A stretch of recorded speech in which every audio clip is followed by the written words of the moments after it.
Bonjour à tous, j'espère que vous allez bien.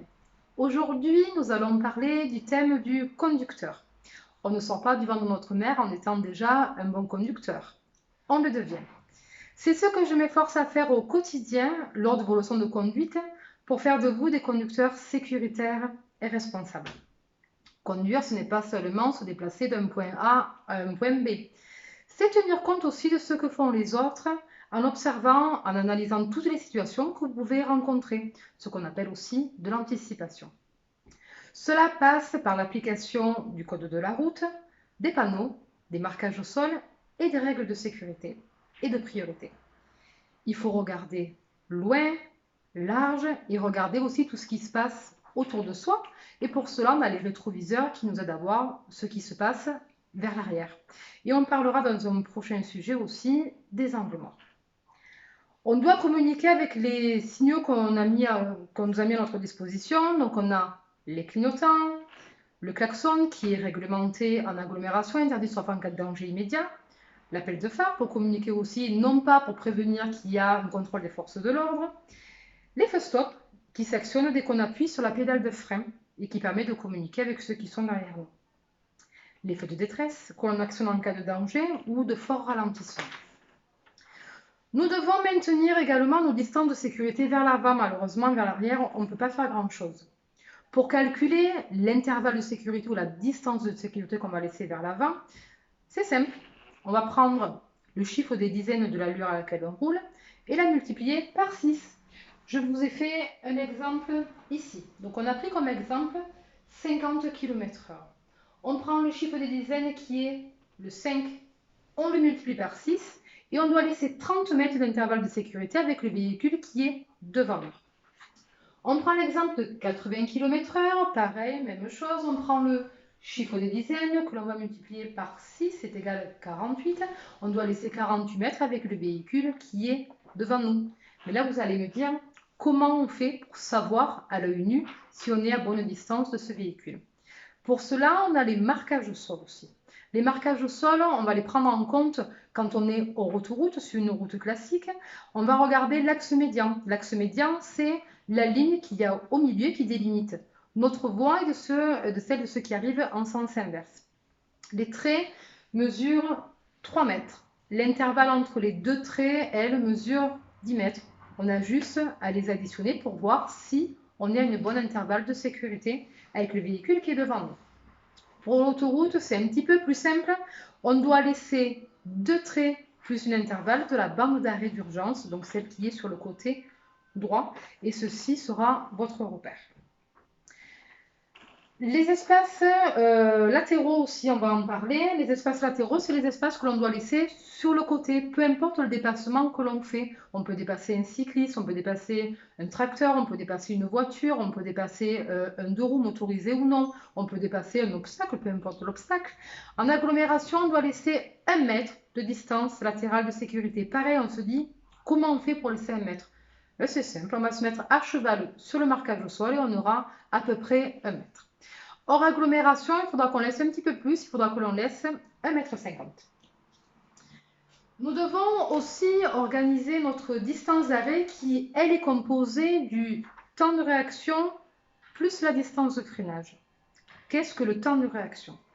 Le temps de réaction, le temps que nous mettons à comprendre une situation et pendant laquelle le véhicule continuera à rouler à la même allure.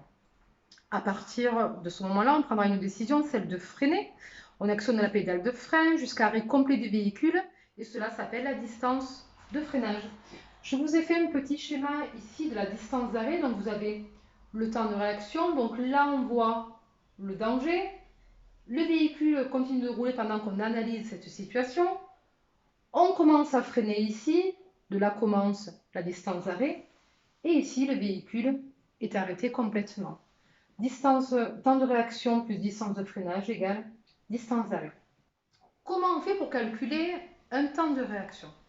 On va prendre le chiffre des dizaines de l'allure à laquelle on roule et on va le multiplier par 3. Toujours. Donc 50 km/h, c'est l'exemple que je vous ai pris. On prend le chiffre des dizaines, on le multiplie par 3. On va mettre 15 mètres que l'on va parcourir pendant une seconde sans rien faire. sans commencer à agir. Le véhicule roulera toujours à la même allure. Si on roule à 80 km/h, même opération, on prend le chiffre des dizaines que l'on multiplie par 3 et là on roulera pendant 24 mètres, pareil, même chose, sans agir. Ensuite, on peut calculer une distance d'arrêt. Pareil, il y a un calcul à faire. On prend l'exemple de 50 km/h, je prends le chiffre des dizaines et maintenant je vais multiplier par lui-même. Et ce sera votre repère à chaque fois, toujours le chiffre des dizaines. Je le multiplie par lui-même, 5 fois 5, 25. Donc je mettrai 25 mètres pour m'arrêter si je roule à 50 km/h. Je vous ai pris l'exemple de 80 km/h aussi, même chose, chiffre des dizaines, 8 fois 8 égale 64 mètres. Et je vous ai pris l'exemple aussi de 130 km/h. Cette fois, on va prendre 13, que l'on multiplie par lui-même, et on parcourra 169 mètres pour arrêter le véhicule complet quand on roulera 130 km/h. Ça, les exemples que je viens de vous citer, c'est sur sol sec. Sur sol mouillé, il faudra qu'on rajoute la moitié du résultat que l'on a trouvé. Exemple, si je roule à 50 km/h, sur sol sec, je mets 25 mètres pour m'arrêter. Je prends la moitié de 25 mètres, 12,5, et je mettrai environ 38 mètres pour m'arrêter sur sol mouillé.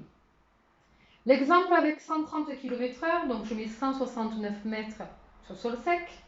Je prends la moitié de 169 qui fait 84,5 et je mettrai environ 254 mètres pour m'arrêter sur sol mouillé. Donc n'hésitez pas à marquer ça sur une petite feuille ou faire un petit mémo. Ces calculs sont très importants.